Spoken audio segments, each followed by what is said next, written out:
अरे ए बबली के माई सुना तारू हो। हम जा तानी बाजारे, कुछ लावे के बा तो बोल दो।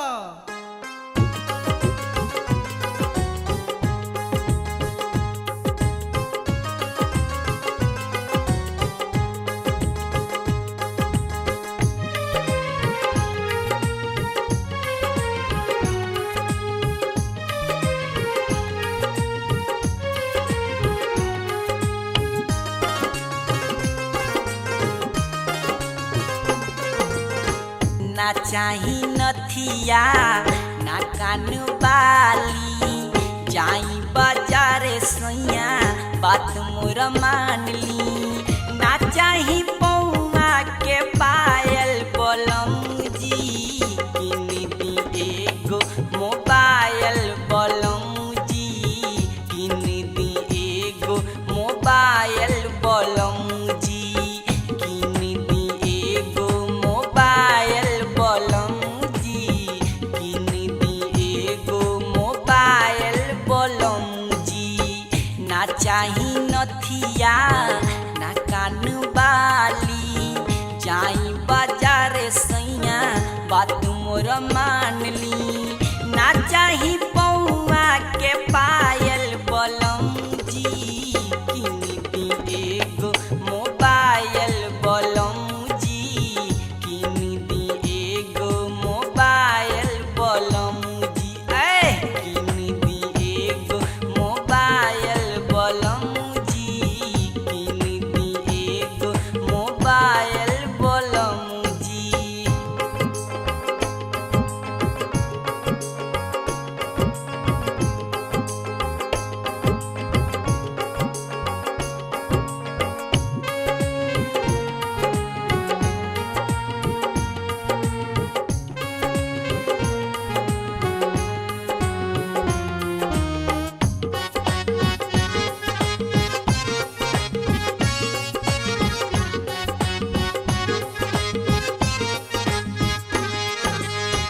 दिलवा के दुख सैया के करा से कहे, बिना मोबाइल के अब नहीं रहे।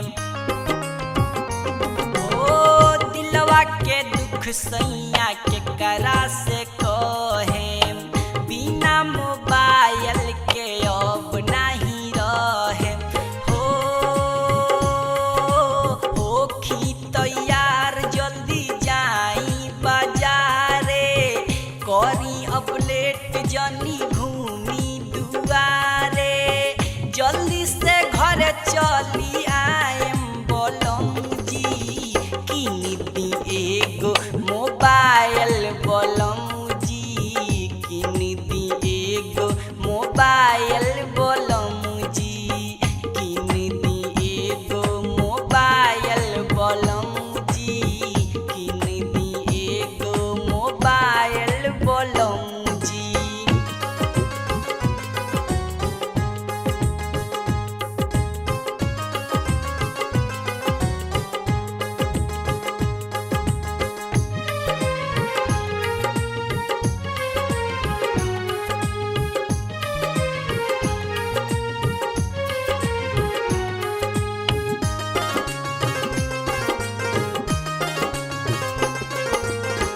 गाँव के लड्डू जी के बाटे मोबाइल, फोन आवे तो कहस बात न कराई।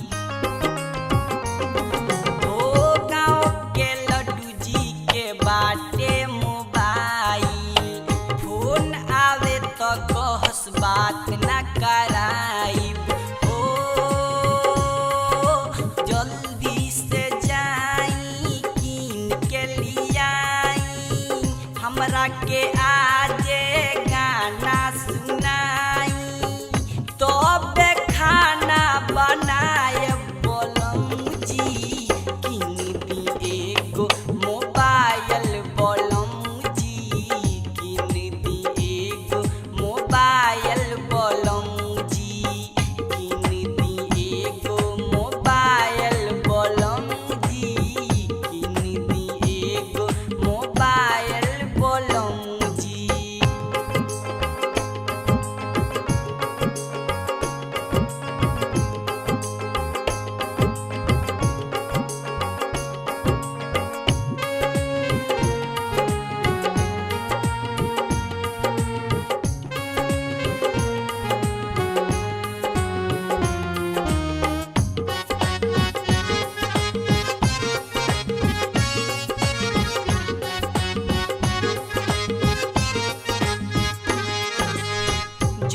से जाई ना तो पाछे पछताए घरे ना रहब नई हर भागी जाए जल्दी से जाई ना तो पाछे पछताए घरे ना रहब नई हर भागी जाए